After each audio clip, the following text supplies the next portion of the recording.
WWE SmackDown Takeaways Bianca Belair returns.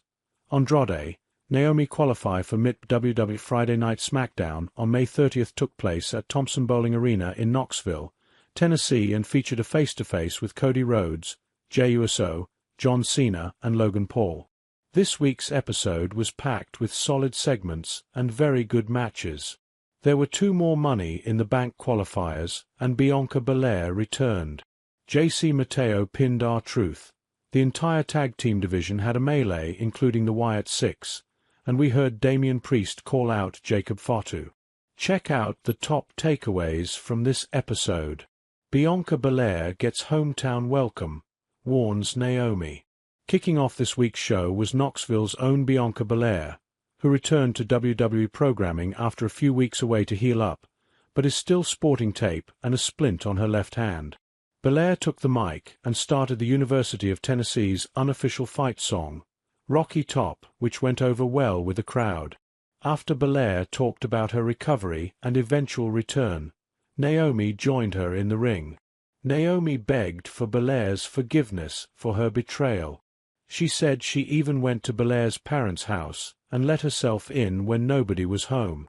Belair said if she ever came around her family again that putting Jade through the roof of a car would pale in comparison to what she would do to her. Naomi dropped the forgiving vibe and then let through a sinister laugh as she said she'd hate for Bianca to join her mother in a wheelchair. Belair's mother was sitting front row in a wheelchair. Jade Cargill's music hit, and she quickly cleared Naomi from the ring. Cargill and Belair stared at each other, but their friendship remains unclear. This was an intense promo between Belair and Naomi. Bringing in the real-life family just adds a whole different layer to the story. It's unfortunate that Belair is injured, which has paused the story's progression, but this was a great way to keep it fresh. Naomi qualifies for Money in the Bank. The first match of the show was a triple threat Money in the Bank qualifier. 2 of the competitors were already near the ring, Naomi and Jade Cargill. The third woman was Nia Jax. The big spots in this match kept the crowd invested, most of which were from Jax. We saw a second rope leg drop, a double crossbody, and a second rope Samoan drop from the former champ. Cargill had her displays of power throughout the match as well, but the finishing sequence was another big moment from Jax, a superplex powerbomb followed by an annihilator to Cargill.